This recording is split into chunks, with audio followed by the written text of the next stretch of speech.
So this past weekend, I had the great pleasure, honor of both serving in my sister's wedding and just enjoying the celebration.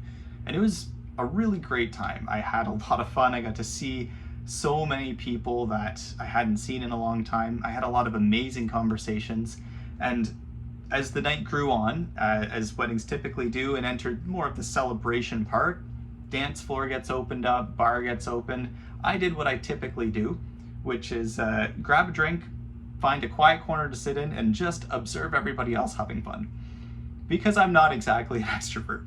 My idea of fun isn't really getting into the mix of it all and, getting a little crazy. Not for me. I like more watching people or going and having more intimate conversations. So I did that. And as I watched everybody, I noticed what you typically notice at weddings, which is a lot of people having fun and a few people having maybe a little too much fun. Because, alcohol's present, and as people tend to do, some people drank a little bit too much. It happens, Not really wildly surprised or offended at it, but it's kind of a reality of these things. Not a good one, but a reality nonetheless. And as I was watching all this, the sort of life slogan came to mind that a lot of people live by, which is, you only live once, so live for today. And I've always not really approved of this way of thinking. It just seems imprudent to me. It seems wrong to guide our life and our actions blind of the consequences that come from what we do. And when it comes to this in particular, I think the consequences are clear enough. You drink too much, you feel sick the next day. And nobody really wants that at the end of the day. And beyond the immediate stuff, we all know on some level that there are long-term health effects, financial strains on relationships that come from developing an unhealthy habit of overindulging in this thing. The fact is, I just don't think it's a good idea to simply live for today. And as I was thinking about that, I was contemplating how this applies specifically to the whole moral realm in the Christian life. And in particular, how we move from different mentalities during our moral progression to try to conform ourselves more to Christ, the different phases we go through. And I was thinking about that because, from a natural point of view with our fallen nature, we all kind of start off in the live for today mentality. And to be really particular about it, to live for today's pleasures. We have these things that drive us, that make us want things, and our natural instinct is to just follow those desires, to chase after the thing that we think is going to make us feel good, and to not think too much about what comes next. And that's not a good idea. As stated, there's consequences for what we do. And how we move past that, at least stage one, how we move past that, is we become aware of and we take into account the consequences of our actions. This is how our legal system works. There's certain things we tell people not to do, but we also tell them, if you do these things, this is what will happen. It could be getting arrested, it could be jail time, could be fines. There's a number of different things, a number of different punishments that we dole out to discourage people from doing certain things. And in the moral landscape, it isn't that far off. I mean, Christianity preaches that, if you don't live a good life, if you live outside of Christ's grace, not to say we earn our salvation, but if you live outside of Christ's grace, and if you sin, you actually hurt yourself. You do something that negatively impacts who you are. That's what sin does. It destroys us. And we preach that, and there's different ways that we talk about what consequences come of that. The most obvious one is hell. If you live in sin your entire life, you go somewhere nobody really wants to go. And then there's ones that are a little bit more subtle, like the separation from God, the missing out on his grace and his peace and his goodness in our lives. And that one's a little harder to convince people of right up front, but as we progress, it's something we start to care about. And in all of these things, to summarize, what we do is we make consequences known to people so that hopefully in the moment, when they think about what to do, they also think about what happens after the fact. And this sort of shifts us out of that mentality of live for today to a live for tomorrow. You know, either living to avoid the consequences or delaying a pleasure in this moment because we're anticipating something greater down the road. And this is definitely an improvement. It's definitely better to have these consequences in mind.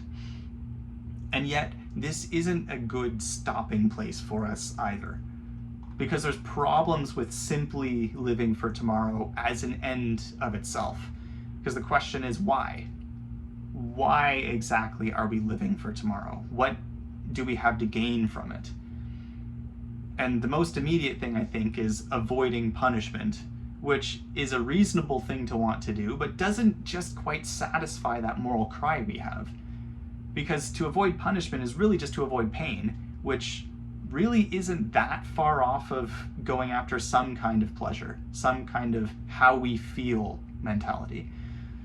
The other side of it might be the delayed gratification, giving up a pleasure now for a better one later. But again, if that's all we're resting in, we're kind of honing in on that focus of pleasure again. And we're really not that far divided then from the people who are living for today. We're just chasing after a different kind of pleasure, or pleasure on a different scale of time. And that just doesn't quite seem right. Because the fundamental question of our moral character, I think, is not trying to feel good, but trying to be good, trying to be virtuous. And that seems to be the end point. You know, moving away from living today to living for tomorrow is a good thing, but it's meant to push us the next step to living to be virtuous in the moment. And as I was thinking about this, I noticed there's kind of a cool circle, because we start off with living for today, living for today's pleasures. We move on to living for tomorrow, either to avoid tomorrow's consequences or for a greater pleasure tomorrow. And ultimately, if we let God work on us, we come full circle back to living for today, living for today, but in a different way. Living for today's opportunities to practice virtue, living for today's opportunities to become more conformed to the image of God. And that is the destination, I think. It's in each moment to look at the actions and to choose the right thing to do for its own sake. You know, not begrudgingly doing it because we think we'll get something better or we'll avoid something worse if we don't, but saying, I want to do this thing because it's right, because I believe that it's good for me, good for my soul, because I believe it's what God wants for my life. That, I think, is the right moral endpoint. That's the thing we're supposed to move to in the end. And I had sort of a moment of clarity with that last weekend, because as you do, I had a couple drinks at this wedding over the course of the night, and probably around 8:30, I was sipping away and I said, oh, I'm actually starting to feel this more than I thought it would. And I had a choice to make. I was like, okay, what do I do? Like, I'm nowhere close to drunk, but if I keep drinking, I'll get a little bit closer to that. And the thing that was going through my mind wasn't, oh, it might make me sick later, but it was, what is the right thing to do here? Where is the line? I know it's in front of me, but I'm not exactly sure what it is. So you know what? That's it for me. After this, I'm going to grab a bottle of water, I'm going to grab a bun, and I'm going to chill the rest of the night till it's time to go home. And that's what I did. And it felt freeing. It felt energizing.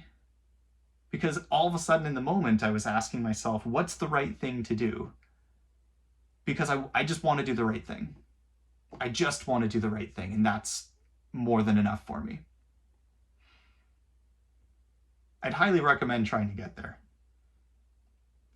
It's the strangest sense of freedom and peace when you do have those moments. And if you're on your Christian journey, it's an invitation, I guess, today to consider doing the right thing as its own benefit in each and every moment. So I hope this was helpful to some people. If anybody happened to get to the end of this video, that's incredible. I can't believe it. You're listening to some random guy on the internet talk. Thank you. Feel free to let me know what you thought. And God bless you.